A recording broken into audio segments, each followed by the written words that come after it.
In this video, we will explore the Power BI example data model that we will use during this course.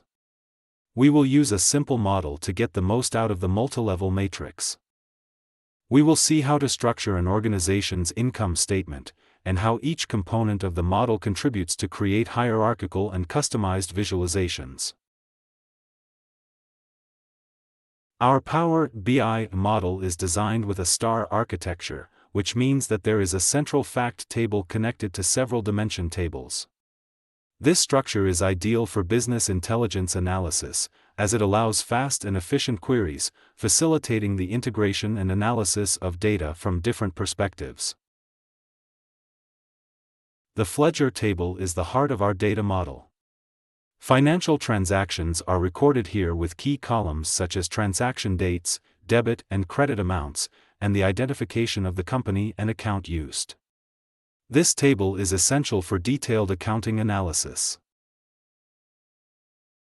The D-accounts dimension provides the hierarchy of accounting accounts, organized into 4 levels.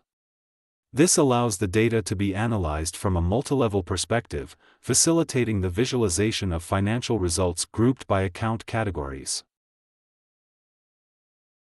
The D-calendar table allows you to segment transactions by fiscal periods, organizing data by years, months, and fiscal hierarchies. This table is essential for comparative financial analysis between different periods. The D-Pandel dimension organizes income statement concepts such as revenues, costs, and EBITDA. These concepts are linked to the financial transactions in Fledger to provide a detailed analysis of the company's financial situation.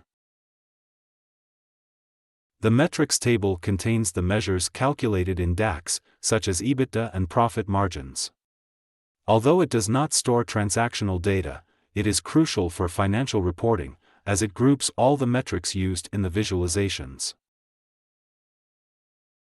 This model will be the basis for all the analyses you will perform, so familiarizing yourself with its structure and relationships will allow you to move forward efficiently in the next exercises.